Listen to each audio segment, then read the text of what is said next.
సమాజిత YouTube channel చూస్తున్నారు మీరు.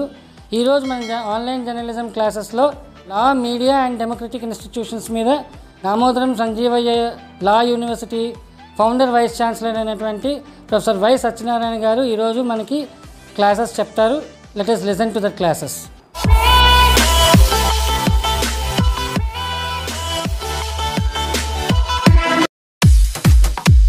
సమాజహిత online journalism classes ఒక ఆస్పెక్ట్ డీల్ చేయమని నన్ను ఇన్వైట్ చేశారు.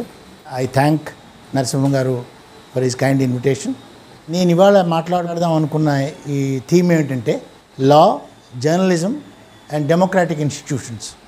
ఇదే నేను ఎందుకు కాయిన్ చేశానంటే న్యాయశాస్త్రాల అనుబంధం, అసలు మీడియా ఎలా వర్క్ చేయాలి, మీడియా రాజ్యాంగపరంగా ఎలాంటి బాధ్యత నిర్వర్తించాలి అన్న దాంట్లో ఈ ప్రజాస్వామ్య వ్యవస్థలో మీడియాకి ఎంత ఆవశ్యకత ఉంది, అందుకని చెప్పే నేను లా, మీడియా అండ్ డెమోక్రాటిక్ ఇన్స్టిట్యూషన్స్ అని పెట్టాను. సో మీ అందరికీ తెలుసు మీడియాకున్న ప్రాముఖ్యత. ముఖ్యంగా ఈ రోజుల్లో చూస్తే ప్రపంచం అంతా కూడా మీడియా మీద ఎక్కువ ఫోకస్ పెడుతుంది. అంటే పొలిటికల్ సినారియోలు మారినప్పుడల్లా, పొలిటికల్ ఫిలాసఫీ మారినప్పుడల్లా మీకు మీడియా రోలే చాలా ఫోకస్డ్గా ప్రపంచం అంతా ఉంటుంది. ఇండియా కూడా అదే బాటలో ఉన్నాం కాబట్టి ఆన్లైన్ జర్నలిజం క్లాసెస్ ఈ విధంగా స్టార్ట్ చేయడం చాలా మంచి పని. ఎందుకంటే good opportunity to everybody. 1-to-1 individual కాంటాక్ట్లో క్లాసులు చెప్పలేని పరిస్థితుల్లో ఇలాంటివి కూడా కండక్ట్ చేస్తున్నారు. So I congratulate them and thank them for this effort. So సబ్జెక్ట్లోకి వెళ్తే లా, జర్నలిజం. ఇప్పుడు మీకు జర్నలిజం గురించి చాలా సెషన్స్ అయ్యాయి, నేను అవి చూశాను. ఇవాళ నా ఫోకస్ ఏంటంటే మీడియా రోల్ ఏంటి, మీడియా స్ట్రెంగ్త్ ఏంటి, అసలు మీడియాకి లీగల్గా ఎలాంటి పొజిషన్ ఉంది అని మనం ముందు తెలుసుకోవాలి. ముఖ్యంగా మీడియా ఏ ఫామ్లో ఉన్నా, మీడియా అంటే మీకు సమాచార వ్యవస్థ ఏ ఫామ్లో ఉన్నా కూడా it has its own importance. So ఇప్పుడు చాలా ప్రసార మాధ్యాలు కూడా చాలా రకాలుగా వస్తున్నాయి. కొన్ని మిస్యూజ్ అవుతున్నాయి, కొన్ని బాగా యూజ్ అవుతున్నాయి. ఆ కాంటెక్స్లో నేను కొన్ని ఇంపార్టెంట్ ఇష్యూస్ మీకు చెప్తాను. ఇండియన్ కాన్స్టిట్యూషన్ ఒక యూనిక్ డాక్యుమెంట్. ఎందుకు యూనిక్ డాక్యుమెంట్ అంటున్నానంటే అన్ని రకాల అంశాలని కన్సిడరేషన్లోకి తీసుకొని 3 సంవత్సరాలు శ్రమించి ఈ డాక్యుమెంట్ని తయారు చేశారు.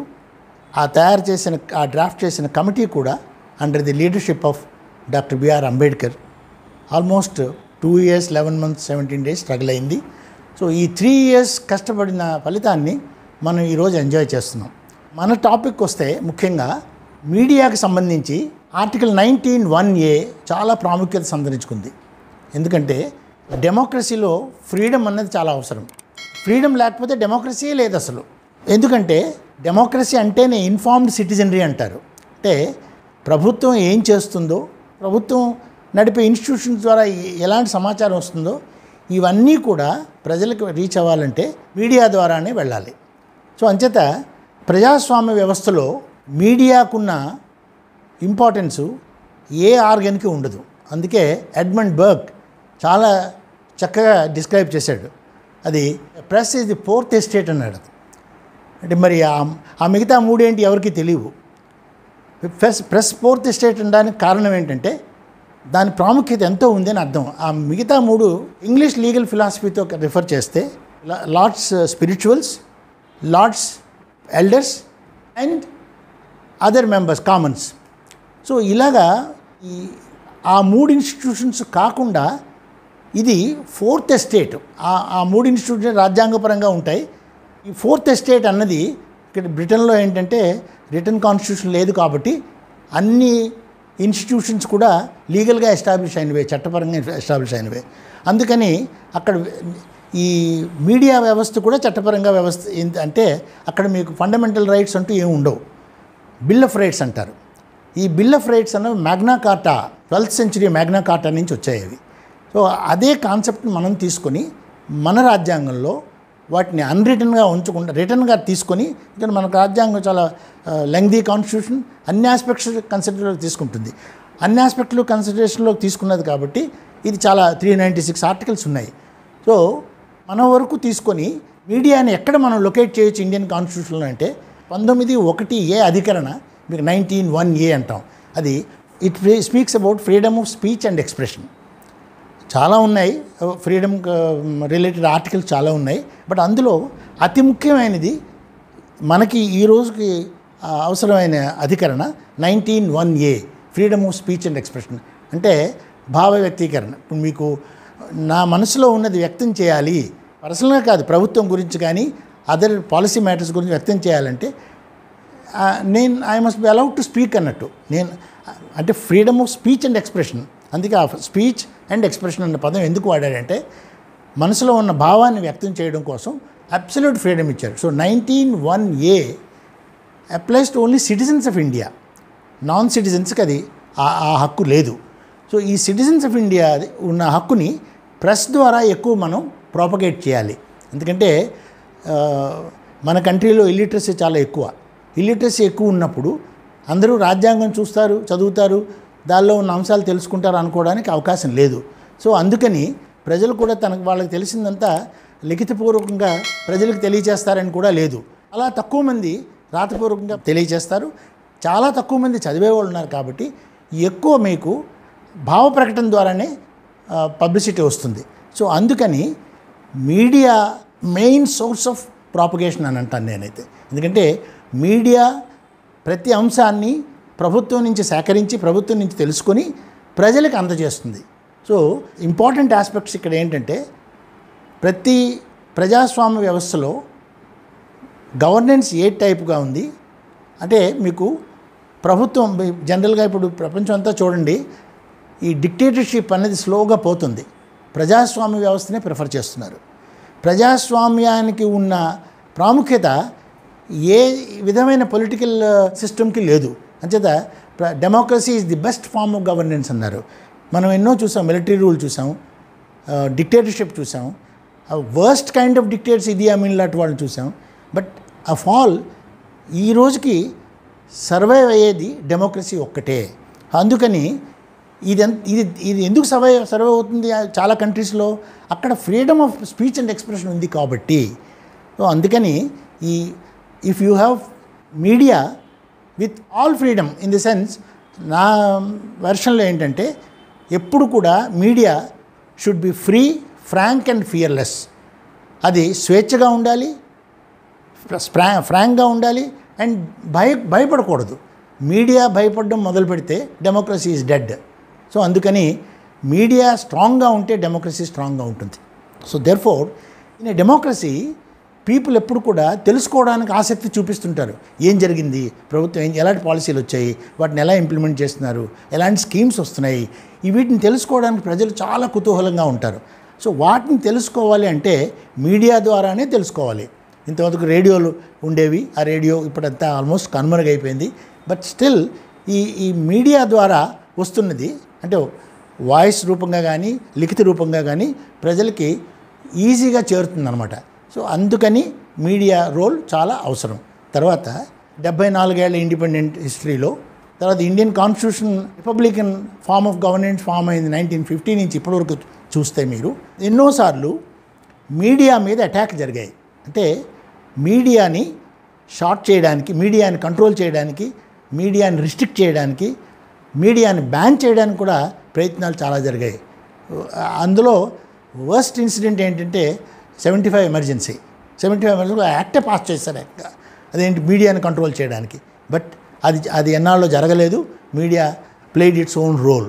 అలాగే మీరు బ్రిటిష్ కాలం నుంచి చూసుకొస్తుంటే ఈ మీడియా లీగల్ డెవలప్మెంట్ చూస్తుంటే official secrets act 1910, official secrets act 1923 ఇలాంటి లెజిస్లేషన్స్ బ్రిటిష్ టైంలో వచ్చాయి. సో అవి అఫీషియల్ సీక్రెట్స్ అంటే anything done within the governance system shall not be disclose to anybody అని.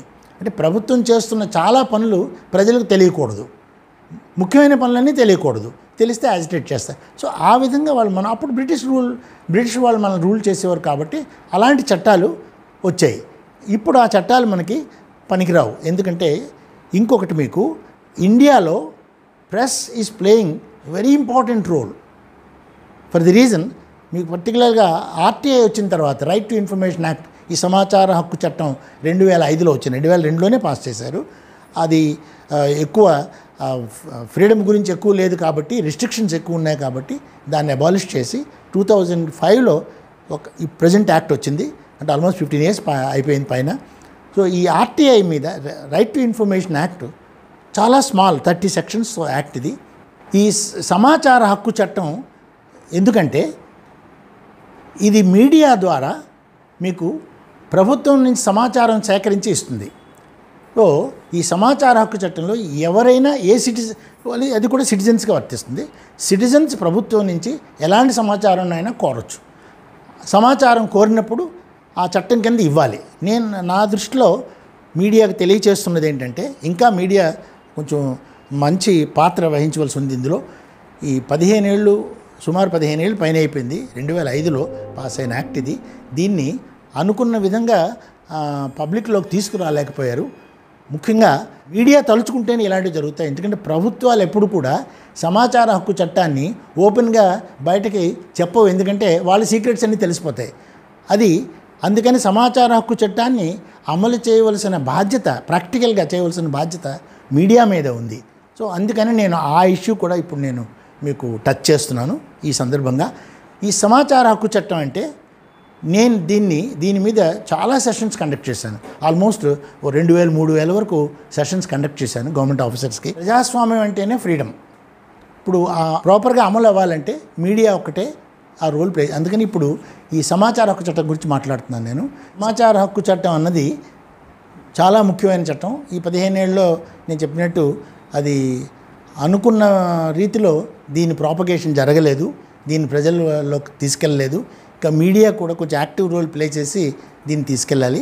అయితే ఈ చట్టాన్ని నేను మినీ కాన్స్టిట్యూషన్గా ట్రీట్ చేస్తాను ఈ రోజు కూడా.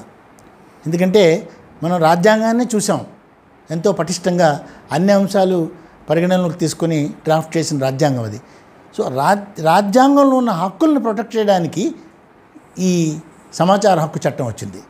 సో సమాచార హక్కు చట్టం వచ్చిన తర్వాత నిజంగా సమాచార హక్కు చట్టానికి బేసిస్ ఏమిటంటే 19(1)(a). అంటే freedom of speech and expression 19(1)(a)లో ఉంది. అది బేసిస్ దీనికి. సో జనరల్గా నాకు రాజ్యాంగంలో హక్కు ఉంది, నాకు తెలుసుకునే హక్కు ఉంది, నేను వచ్చాను నాకు ఇవ్వండి అంటే ఏ సమాచారం ఏ ప్రభుత్వ వ్యవస్థ కానీ అథారిటీస్ కానీ ఇవ్వరు. అందుకని చాలా ఆలోచించి దీని మీద కమిటీ వేసి ఆ రిపోర్ట్ వచ్చిన తర్వాత ఈ సమాచార హక్కు చట్టాన్ని తీసుకొచ్చారు. సమాచార హక్కు చట్టం వచ్చిన తర్వాత ప్రతి సిటిజన్ కూడా చట్టపరమైన హక్కు లభించింది. సో రాజ్యాంగంలో ఉన్న వాక్ స్వాతంత్రాన్ని తను క్లెయిమ్ చేసే హక్కు ఈ చట్టం ద్వారా వచ్చింది. సో అంత ముఖ్యమైన చట్టం ఇది. అసలు ఈ చట్టం వచ్చిన తర్వాత మనం చూస్తే ప్రశ్నించే హక్కు ప్రజలకు తెలిసింది. అంతకుముందు మాట్లాడే హక్కే ఉంది నాకు అని అనుకునేవారు, కానీ ప్రశ్నించే హక్కు, ఎవరిని, ప్రభుత్వాన్ని ప్రశ్నించే హక్కు, పాలసీ మేకర్స్ని ప్రశ్నించే హక్కు, ప్రజాప్రతినిధులను ప్రశ్నించే హక్కు దీని ద్వారా వచ్చింది. సో అంచేత ఆ ప్రశ్నించే హక్కు ఎప్పుడు కూడా డెమోక్రసీని పటిష్టం చేస్తుంది. స్ట్రాంగ్ డెమోక్రసీ కావాలంటే ప్రజలు ప్రశ్నించేటట్టు ఉండాలి. దేన్ని ప్రశ్నిస్తాం మనం? కరప్షన్ ఎక్కడుందో అక్కడ ప్రశ్నిస్తాం. సో అంచేత డెమోక్రసీలో ప్రతి అథారిటీ, ప్రతి ఏజెన్సీ, ప్రతి ఇన్స్టిట్యూషన్ కూడా అంత పవర్ అంతా మాకే ఉంది, మేమే చేస్తాం, ఈ చట్టం ద్వారా మాకు ఈ పవర్ వచ్చిందని వాళ్ళు పవర్ని మిస్యూజ్ చేయడానికి, అబ్యూజ్ చేయడానికి ట్రై చేస్తారు. సో అలాంటప్పుడు ఈ ప్రశ్నించే హక్కు చట్టపరంగా మనకి సమాచార హక్కు చట్టంలో ఉంది. సో దానివల్ల మనం చూసాం ఈ 15 ఏళ్లలో ఎన్నో స్కాములు బయటకు వచ్చాయి, ఎన్నో స్కాములు. ఆ స్కాములు చూస్తే మనకు మతిపోతుంది అనమాట, అన్ని స్కామ్స్ వచ్చాయి. అయితే ఎందుకు ఈ స్కామ్ అని నేను మెన్షన్ చేస్తున్నానంటే, సమాచార హక్కు చట్టమే లేకపోతే ఇన్ని స్కామ్స్ బయటికి రావు, ఇంత సమాచారం అడిగి తెలుసుకునే పరిస్థితి ఉండేది కాదు. సో ఎందుకంటే మీకు ముఖ్యంగా తెలియవలసింది, డెమోక్రసీ అంటేనే స్వేచ్ఛ. స్వేచ్ఛ ఎలా వస్తుంది? పవర్ ఉన్నవాడు ప్రతివాడు నేనే ఫ్రీ అనుకుంటాడు. సో అంచేత power corrupts, absolute power corrupts absolutely. So డెమోక్రసీలో ఎప్పుడు కూడా మీకు పెద్ద ప్రాబ్లం ఏంటంటే, పవర్ వీల్డర్సు ఆ పవర్ని మిస్యూజ్ చేయడం, అబ్యూజ్ చేయడం చేస్తుంటారు. అది చెక్ చేయడానికే ఈ సమాచార హక్కు చట్టాన్ని తీసుకొచ్చారు. అది దాని ముఖ్య అంశం ఏంటంటే, దాని ప్రధాన ఉద్దేశం దట్ ఎవరికైతే చట్టపరంగా పవర్ ఉందో ఆ పవర్ మిస్యూజ్ చేయడానికి కానీ అబ్యూజ్ చేయడానికి కానీ అవకాశం లేకుండా ప్రజలకు ప్రశ్నించే హక్కు దీని ద్వారా సంక్రమించింది. సో అందుకని సమాచార హక్కు చట్టం మీడియా ద్వారా చాలా ప్రసిద్ధి చెందాలి. ఇంకాను మాలాంటి వాళ్ళు ఎన్ని లెక్చర్స్ ఇచ్చినా మీడియా ద్వారా వెళ్తేనే అది ప్రజల హృదయాలను హత్తుకుంటుంది. అది ఒక ముఖ్య అంశం అండి. తర్వాత ప్రసార మాధ్యాలు ఈ మీడియా ఏ ఫామ్లో ఉన్నా ఎఫెక్టివ్గా ఉంటుంది. ఇప్పుడు ప్రస్తుతం ఏంటంటే ఈ సోషల్ మీడియా వచ్చేసింది. ఈ సోషల్ మీడియా రావడం వల్ల ఒక క్వాలిఫైడ్ జర్నలిస్టులే కాదు, ఎవరైనా సరే ఒక న్యూస్ ఐటెంని ప్రజెంట్ చేయొచ్చు. సో అది కానీ దురదృష్టం ఏంటంటే ఇక్కడ అదర్ దాన్ జర్నలిస్ట్ చేసినప్పుడు దానిలో ఎథిక్స్ మారల్స్ మిస్ అవుతాయి. ఎందుకని క్వాలిఫైడ్ జర్నలిస్ట్కి పత్రికా విలేకరికి ఎప్పుడు కూడా నీతి అవన్నీ కూడా స్ట్రైక్ అవుతుంటాయి అప్పుడప్పుడు. అంచేత అన్నెసెసరీగా ఏది ప్రజలకు ఇవ్వాలని అతను అనుకోడు, మిస్లీడ్ చేయాలని అనుకోడు.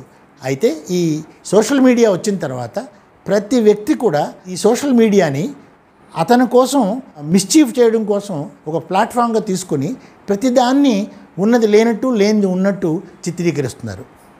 దాన్ని మిస్యూజ్ చేస్తూ ట్వీట్స్ చేస్తున్నారు. సో దాని మీద ఇప్పుడు చూస్తున్నాం మనం, రోజు ప్రాబ్లమ్స్ వస్తున్నాయి. దానికి ఒక స్పెషల్ కమిటీ. సో దానికోసం 2000లో చట్టం వచ్చింది. అంటే ఎక్కడ లా ఉందో, ఎంపవర్మెంట్ ఉందో అక్కడ మిస్యూజ్ కూడా జరుగుతుంటాయి. దాన్ని కంట్రోల్ చేయడానికి మళ్ళీ చట్టం కావాలి. అందుకని ఇప్పుడు మీకు 2005లో ఈ చట్టం వచ్చింది. దానికంటే ముందే ప్రసార మాధ్యాలన్నీ కంట్రోల్ చేయడానికి ఇన్ఫర్మేషన్ టెక్నాలజీ యాక్ట్ 2000 వచ్చింది. దాన్ని మళ్ళీ తర్వాత అమెండ్ చేశారు. ఇప్పుడు లేటెస్ట్ ఏంటంటే ఇన్ఫర్మేషన్ టెక్నాలజీ యాక్ట్ కింద red with Indian penal code, అంటే భారతీయ శిక్షా స్మృతితో దీన్ని తీసుకొని ఎవరైనా వాళ్ళకున్న స్వేచ్ఛని ఈ ప్రసార మాధ్యాల ద్వారా మిస్యూజ్ చేసినా, అబ్యూజ్ చేసినా, ఇతరులను కించపరిచినా, ప్రేరేపించినా వాళ్ళ మీద చర్యలు తీసుకోవడానికి ఐపీసీలో మనం రోజు చూస్తున్నాం. రోజు 2-3 కేసులు పేపర్లో వస్తున్నాయి. అది అంచేత నిజంగా ఈ అంశాలన్నీ మనం చూస్తే ఇవి కూడా మనకు ఎలా వస్తున్నాయి? మీడియా ద్వారానే మనకు వస్తున్నాయి. అంటే మీడియా ద్వారా మనకు వస్తున్నాయి కాబట్టి మనం ఇవన్నీ చెప్పగలుగుతున్నాం ఇక్కడ. సో ఆ విధంగా కూడా మనం మీడియాకున్న ఇంపార్టెన్స్ని ప్రొజెక్ట్ చేయాలి. అయితే దురదృష్టవశాత్తు మన దేశంలో ముఖ్యంగా ఈ మీడియా అన్నది ప్రభుత్వ ఆదరణకి నోచుకోవట్లేదు ఎక్కువ. ప్రజలు వాళ్ళు ఎలాగో మీడియాని గౌరవిస్తారు, ఎందుకంటే మీడియా ద్వారానే అన్నీ తెలుస్తాయి. 19(1)A అన్నది చాలా మంచి ఉద్దేశంతో చేసింది. అది డెమోక్రసీని పటిష్టం చేయడం కోసం చేసింది. దాన్ని మిస్యూజ్ చేయడం మొదలైంది. సో అలా దానివల్ల కొన్ని రాజ్యాంగంలోనే సంస్కరణలు చేయవలసి వచ్చింది. కొన్ని అమెండ్మెంట్స్ తీసుకొచ్చారు. అదేంటంటే మీకు ఇప్పుడు కూడా ఎక్కడ రైట్ ఉందో అక్కడ డ్యూటీ కూడా ఉండాలి. అంటే రైట్ డ్యూటీ అన్నవి రెండు సమాంతరంగా వెళ్ళాలి తప్ప ఒక రైటే ఉండి డ్యూటీ లేదనుకోండి, right will be misused or abused. So అంచేత డ్యూటీ కూడా చాలా ఇంపార్టెంట్. సో అందువల్ల 19(1)A ఈ మీడియా ద్వారా మనకి తెలియవలసింది ఏంటంటే freedom of speech and expression includes press. దీని మీద చాలా కేసులు ఉన్నాయి. ఆ కేస్ స్టడీ ఇది అకేషన్ కాదు, చెప్తున్నాను మీకు ఏకే గోపాలను తీసుకున్నా, ఏ కేసు తీసుకున్నా freedom of speech and expression మాట్లాడినప్పుడు చాలా ఇష్యూస్ వచ్చాయి బిగినింగ్లో. ఇది మీడియాకి చాలా అవసరమైంది. ఇది అమెరికన్ రైట్ టు ఫ్రీడమ్ చూస్తే మీరు బిల్ ఆఫ్ రైట్స్ నుంచి వచ్చింది. అక్కడ freedom of speech and expression includes press అని ఉంటుంది. సో ఇంక్లూడింగ్ ప్రెస్ అని ఉంటుంది అక్కడ. అంచేత press takes it as it's constitutional right in America. అదే కాన్సెప్ట్ ఇండియన్ కాన్స్టిట్యూషన్లో ఎందుకు లేదు అని ప్రశ్నించారు. మనకు ఎలా ఉంది? Freedom of speech and expression అనే ఉంది 19(1)Aలో. దాని మీద క్వశ్చన్స్ వచ్చాయి. Freedom of speech and expression including press అని అమెరికాలో ఉంది, మన దగ్గర లేదు కదా. మరి మన దగ్గర ఫ్రీడమ్ ఆఫ్ స్పీచ్ అండ్ ఎక్స్ప్రెషన్ని ప్రెస్ కూడా దాని రైట్గా తీసుకోవడానికి లేదు అని ఆర్గ్యుమెంట్స్ వచ్చాయి. కానీ సుప్రీంకోర్టు నెంబర్ ఆఫ్ కేసెస్ ఏమైందంటే freedom of speech and expression including press అన్నది కాన్స్టిట్యూషన్లో అర్థం చేసుకోవాలి, ఇంప్లాయిడ్, ఎక్స్ప్రెస్గా మెన్షన్ చేయక్కర్లేదు. ఎందుకంటే ఇందాక బిగినింగ్లో నేను చెప్పినట్టు freedom of speech and expression అంటేనే ప్రెస్. చాలా ఈ freedom of speech and expression ప్రజల్లోకి వెళ్ళేది ఎలా వెళ్తుంది? Only through media. అంచేత మీడియా అని మనం ఇంక్లూడ్ చేయక్కర్లేదు అని సుప్రీంకోర్టు చాలా క్లియర్గా చెప్పింది. సో దేర్ఫోర్ మన ఇండియన్ కాంటెక్స్లో freedom of speech and expression ఆటోమేటిక్గా includes press. So press is now part of freedom of speech and expression. So అంచేత మీడియాకి ఎంత ఇంపార్టెన్స్ ఉందో చూడండి మీరు. సో అది ఒక ఇంపార్టెంట్ ఆస్పెక్ట్. అలాగే ఈ freedom of speech and expression is not absolute అని కూడా రీజనింగ్స్ వచ్చాయి. అంటే what ever I want can I speak, నాకు ఇష్టం వచ్చింది నేను మాట్లాడొచ్చా, ఇష్టం వచ్చిన దాని గురించి మాట్లాడొచ్చా అన్న సందర్భాలు వచ్చినప్పుడు మీకు ఏ ఫ్రీడమ్ కూడా అబ్సల్యూట్ కాదు. అంటే ఫ్రీడమ్ కానీ అన్రిస్ట్రిక్టెడ్ అనుకోండి, అబ్సల్యూట్ అనుకోండి, అది అబ్సల్యూట్గా మిస్యూజ్ అయిపోతుంది. ఇందాక అన్నాను power corrupts, absolute power corrupts. ఏదైనా అతిగా చేస్తే ప్రమాదమే. అందుకని ఈ freedom of speech and expression కూడా ప్రాపర్గా ఉంచడానికి కొన్ని రిస్ట్రిక్షన్స్, రీజనబుల్ రిస్ట్రిక్షన్స్ పెట్టొచ్చు అని మీకు క్లాజ్ 2 ఆఫ్ ఆర్టికల్ 19 క్లియర్గా 8 గ్రౌండ్స్ మెన్షన్ చేస్తుంది. ఆ గ్రౌండ్స్లో freedom of speech and expression అర్థం చేసుకోవాలి మనం. అంటే freedom of speech and expression is a democratic right, no doubt. కానీ ఆ రైట్ని ఒక్కొక్కసారి కట్టేలు చేయొచ్చు, రిస్ట్రిక్ట్ చేయొచ్చు, సస్పెండ్ చేయొచ్చు ఈ గ్రౌండ్స్ మీద. అంచేత national security, public order, morality, decency, defamation, incitement of an offence, ఇలాంటివి చాలా ఉన్నాయి మీకు. సో అంచేత ఎవరైనా ఆ 8 గ్రౌండ్స్ మీద 8 గ్రౌండ్స్లో ఒకటి కానీ ఎక్కువ కానీ వస్తే అది ఫ్రీడమ్ ఆఫ్ స్పీచ్ అండ్ ఎక్స్ప్రెషన్ని కట్టేలు చేయొచ్చు. ఆ గ్రౌండ్స్ మీద రిస్ట్రిక్షన్స్ పాస్ చేయొచ్చు. సో ఆ విధంగా వస్తుంది తప్ప freedom of speech and expression absolute కాదు. అంచేత మీడియా కూడా అవి అన్నీ పరిగణనలోకి తీసుకొని ఫ్రీడమ్ ఆఫ్ స్పీచ్ అండ్ ఎక్స్ప్రెషన్ని అమలు చేసేటట్టు ఉండాలి, ఒక రైట్గా క్లెయిమ్ చేసేటట్టు ఉండాలి. సో అంచేత అదొక ముఖ్యమైన ఆస్పెక్ట్గా మనం తీసుకోవచ్చు. ఇంకా మీరు థరోగా ఈ ఇష్యూలోకి వెళ్ళాలి అంటే ఎన్నో మీకు ఇందాక చెప్పాను స్కామ్స్ వస్తున్నాయని. ఇప్పుడు రీసెంట్గా చూస్తే రీసెంట్ ఇష్యూస్ కూడా మీడియా ద్వారా వస్తున్నాయి. ఇవాళే వచ్చింది ఒక రైటప్ హిందూలో, అలా రోజు వస్తున్నాయి. నేను చదివింది ఏంటంటే prime minister cares, chief minister cares అని ఒక ఫండ్ క్రియేట్ చేశారు. ఈ ప్రైమ్ మినిస్టర్ కేర్స్ అన్న ఫండ్ ఇది పబ్లిక్ ట్రస్ట్, అది ఒక రిజిస్టర్డ్ పబ్లిక్ ట్రస్ట్. దీని కింద ఫస్ట్ 5 డేస్లో కొన్ని కోట్లు వచ్చేసింది ఫండ్. దాన్ని పబ్లిక్ హితం కోసం, పబ్లిక్ వెల్ఫేర్ కోసం స్పెండ్ చేయడానికి. దాన్ని ఎవరో సమాచారం అడిగినట్టు, దీని అకౌంటింగ్ ఏంటి, ఎంత వస్తుంది, ఏ సోర్స్ నుంచి వచ్చింది, దాతలు ఎవరు, ఇలాంటివో అడుగుతారు ఆర్టీఐ కింద. అడిగినప్పుడు RTI doesn't apply to this అని పిఎంఓ అన్నట్టు నేను పేపర్లో చూశాను. కానీ అది కరెక్ట్ వెర్షన్ కాదు. ఎందుకంటే ఆర్టీఐ యాక్ట్ వచ్చిన తర్వాత ఏ పబ్లిక్ ఇన్స్టిట్యూషన్ నుంచైనా మనం సమాచారం అడగచ్చు. ఏ పబ్లిక్ ఇన్స్టిట్యూషన్ అంటే మీకు అది ప్రాపర్ గవర్నమెంట్ ఇన్స్టిట్యూషన్ అవ్వచ్చు, గవర్నమెంట్ ఎస్టాబ్లిష్డ్ ఇన్స్టిట్యూషన్ అవ్వచ్చు, గవర్నమెంట్ కంట్రోల్లో ఉన్న ఇన్స్టిట్యూషన్ అవ్వచ్చు. అది సబ్జెక్ట్ టు ఆడిట్. వెన్ ఆ ఫండ్ అన్నది ఏ ఫండ్ అయినా సబ్జెక్ట్ టు ఆడిట్ అన్నప్పుడు పబ్లిక్ ఫండ్ అవుతుంది. పబ్లిక్ ఫండ్ అయినప్పుడు పబ్లిక్ అది తెలుసుకునే హక్కు పొంది ఉంటారు. అంచేత ఇవి కూడా మనకు ఎలా తెలుస్తున్నాయి? మీడియా ద్వారానే తెలుస్తున్నాయి. So media is a very concrete role to play. చాలా ముఖ్యమైన రోలు ఈ విషయంలో ప్లే చేయవలసి వస్తుంది. ఇవి కాకుండా ఇంకా ఈ మీడియా రోలు చాలా ఎన్హాన్స్ అయింది ఈ మధ్యకాలంలో. ఎలాగంటే state information commission, central information commission మనకి ఎస్టాబ్లిష్ అయి ఉన్నాయి ఈ సమాచార హక్కు చట్టం కింద. సెంట్రల్ ఇన్ఫర్మేషన్ కమిషన్ నుంచి కానీ, స్టేట్ ఇన్ఫర్మేషన్ కమిషన్ నుంచి కానీ, ఇవి స్టాట్యూటరీ బాడీస్. ఇవి ఈ స్టాట్యూటరీ బాడీస్ నుంచి ఎలాంటి సమాచారం అయినా మనం రాబట్టవచ్చు. సో అంచేత ఈ ఇన్ఫర్మేషన్ కమిషన్స్ సెంట్రల్ లెవెల్లో, స్టేట్ లెవెల్లో వచ్చిన తర్వాత ఈ ఆర్టీఐ యాక్ట్కి ఇంకా ఇంపార్టెన్స్ పెరిగింది త్రూ మీడియా. ఎందుకు ఇది చెప్తున్నానంటే ఈ కమిషన్స్ వచ్చాక ఈ కమిషనర్స్ అపాయింట్ చేశారు. సమాచారం ఎక్కడైనా డినై అయితే you can go to the commission. So ఆ కమిషన్ అది అంతా స్టాట్యూట్లో కానీ 2005 యాక్ట్లోనే వచ్చాయి. పత్రికలు నిర్వర్తించే రోల్ గురించి మాట్లాడుకుంటే జర్నలిస్టులు, పర్టికులర్గా ఇప్పుడు మన దేశంలో ఏంటంటే ఎక్కువ ఈ ట్రైనింగ్ జర్నలిజం కోర్సెస్ అనేవి రీసెంట్గా స్టార్ట్ చేశారు, బాగానే ఎక్సెల్ అవుతున్నాయి. అయితే రిపోర్టరు ఏం రిపోర్ట్ చేయాలి, ఏమి రిపోర్ట్ చేయకూడదు అని ముందు తెలుసుకోవాలి. ఇప్పుడు జర్నలిజంలో మీకు ఎథిక్స్ చాలా ఇంపార్టెంట్ రోల్ ప్లే చేస్తాయి.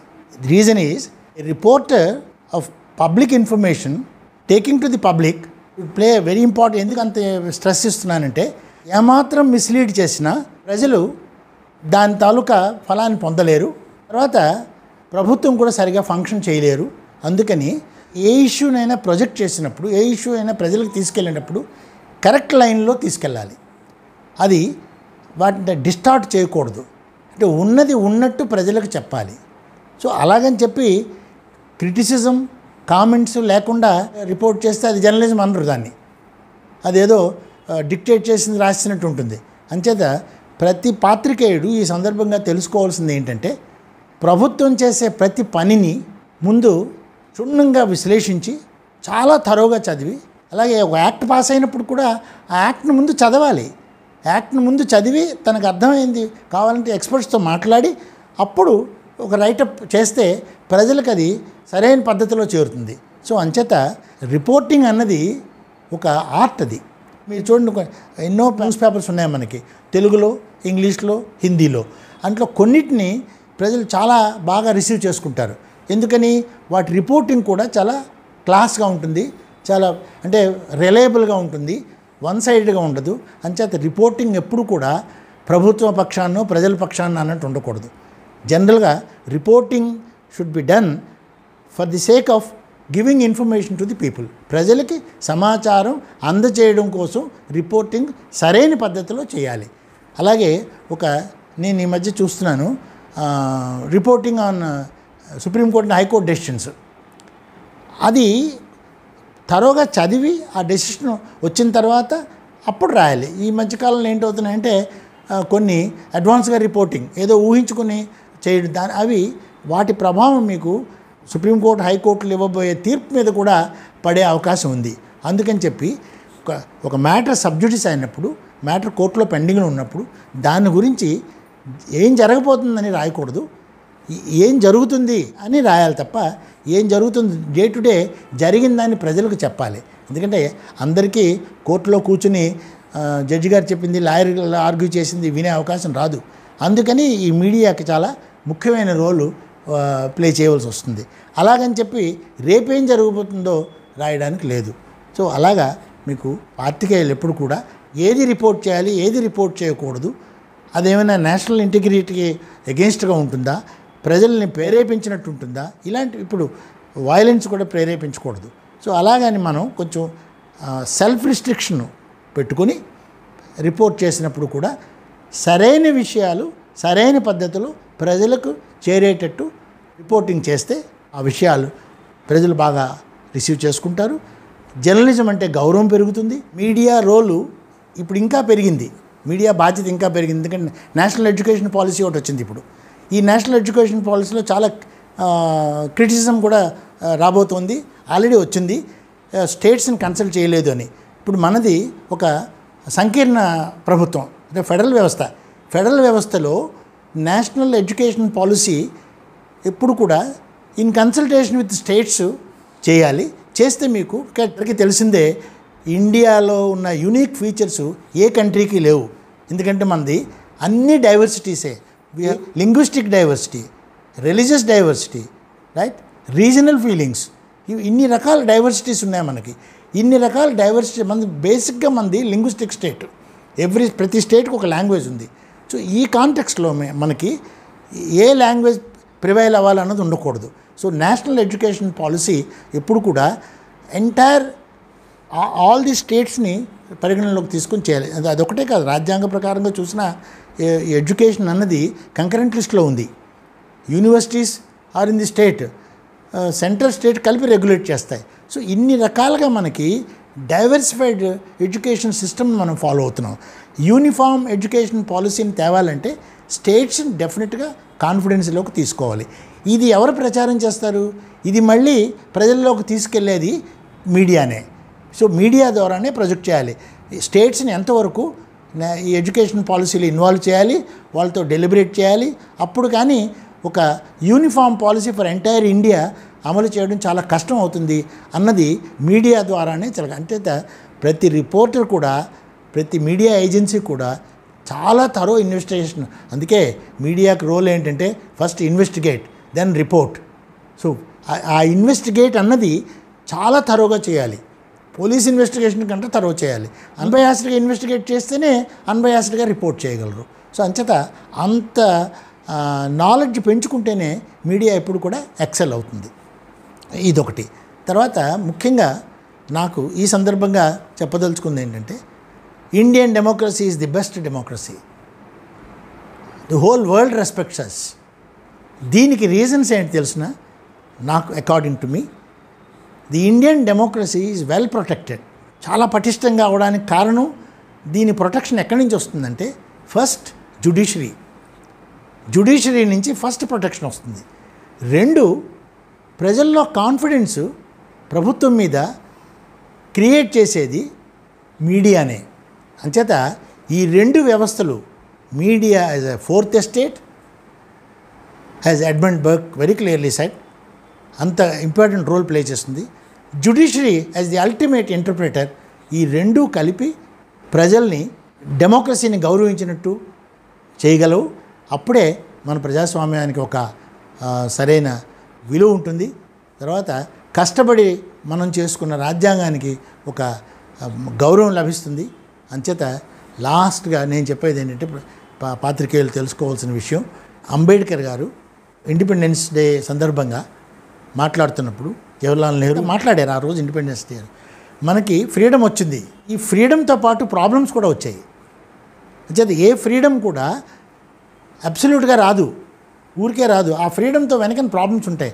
వాటిని కూడా మనం అవగాహన చేసుకుని ఆ ప్రాబ్లమ్స్ని ఎలాగ అధిగమించాలి, ఆ కష్టాలను ఎలా అధిగమించాలి, అప్పుడే మన ఫ్రీడమ్ కూడా సాఫల్యం లభిస్తుంది అని వాళ్ళు చెప్పారు. తర్వాత రాజ్యాంగం గురించి మాట్లాడుతూ అంబేద్కర్ ఒక మాట అన్నారు, రాజ్యాంగాలు ఎంత మంచివైనా దాన్ని అమలు చేసేవాళ్ళు చెడుగా చేసినప్పుడు అది చెడుగానే అవుతుంది. రాజ్యాంగం చెడుదని మీరు అనుకుంటే దాన్ని ప్రాపర్గా అమలు చేస్తే ఆ చెడు రాజ్యాంగం కూడా మంచిగా అవుతుందని ఆయన చాలా చక్కగా సందేశించారు. సో ఇవేంటంటే మీకు ఇవన్నీ కూడా మనకు తెలిసినవి త్రూ మీడియానే తెలిసాయి. అంటే అక్కడ ఏం మాట్లాడారు, ఏం జరిగింది అన్నది మీడియా ద్వారానే మనకు తెలుస్తాయి. అలాగే లాస్ట్లీ మనకి ఇంకోటి చెప్పాలంటే, ఫ్రీడమ్ అన్న కాన్సెప్ట్ మీడియాతో లింక్ అయ్యింది. కాబట్టి ఇంగ్లాండ్ ఫిలాసఫీ చూస్తే వాళ్ళకి రిటన్ కాన్స్టిట్యూషన్ లేనప్పటికీ, freedom of speech and expression లేనప్పటికీ, వాళ్ళ ప్రిన్సిపల్ ఏంటి తెలుసండి, బిల్ ఆఫ్ రైట్స్లో పబ్లిష్ ఆర్ పెరిష్. ఫ్రాంక్గా, ఫ్రీగా, ఫియర్లెస్గా రాయలేకపోతే యూ డై. ఇండియాకి ఒక గుర్తింపు వస్తుంది. So I congratulate Narasimham for making a wonderful effort in taking media to the people, telling the ప్రజలకి మీడియా అంటే ఏంటి, మీడియా రోల్ ఏంటి, మీడియాకున్న లిమిటేషన్స్ ఏంటి, ఇవన్నీ చెప్పడం కోసం ఆన్లైన్ లెక్చర్స్ అరేంజ్ చేశారు. మీడియా కర్తవ్యాన్ని ప్రజల్లోకి తీసుకెళ్ళడానికి నరసింహం గారు వారి పత్రిక, అది వీక్లీ, సమాజహిత ద్వారా ఈ సమాచారాన్ని తీసుకెళ్తున్నారు. ఈ సందర్భంలో నేను ఆయన్ని అభినందిస్తున్నాను. ఇలాగే బోల్డ్గా మనం ప్రజల్లోకి వెళ్ళగలిగితే నిజంగా మనం రాజ్యాంగ స్ఫూర్తిని మనం గౌరవించినట్టు అవుతుంది. అప్పుడే మనది నిజమైన ప్రజాస్వామ్య వ్యవస్థగా పరిగణించబడుతుంది. Thank you. సో ఫ్రెండ్స్, విన్నారు కదా, ఇప్పుడు మన జర్నలిజం క్లాసెస్లో professor Y Satyanarayana garu media law and democracy concept మీద I thankful very much professor Y Satyanarayana garu. Outstanding and excellent speech. Thank you very much. So మా వీడియో కానీ మీకు నచ్చినట్లయితే లైక్ చేయండి, అలాగే మీ ఫ్రెండ్స్ అండ్ ఫ్యామిలీకి షేర్ చేయండి. అలాగే మీరు ఏమైనా మాకు చెప్పాలనుకుంటే వీడియో బ్యాక్ సైడ్ బ్యానర్ మీద కనిపిస్తున్న ఫోన్ నెంబర్కైనా ఫోన్ చేయండి, లేదా కింద కామెంట్ సెక్షన్లో కామెంట్ రూపంగా తెలియజేయండి. సో మరికొన్ని టాపిక్స్తో మా సమాజిత ఛానల్లో మరలా మీ ముందుకు వస్తాం. అలాగే మీరు కనుక మాకు సపోర్ట్ చేయాలనుకుంటే మా ఛానల్ని సబ్స్క్రైబ్ చేసి పక్కనున్న బెల్ ఐకాన్ని క్లిక్ చేయండి. So thanks for watching friends. జై హింద్.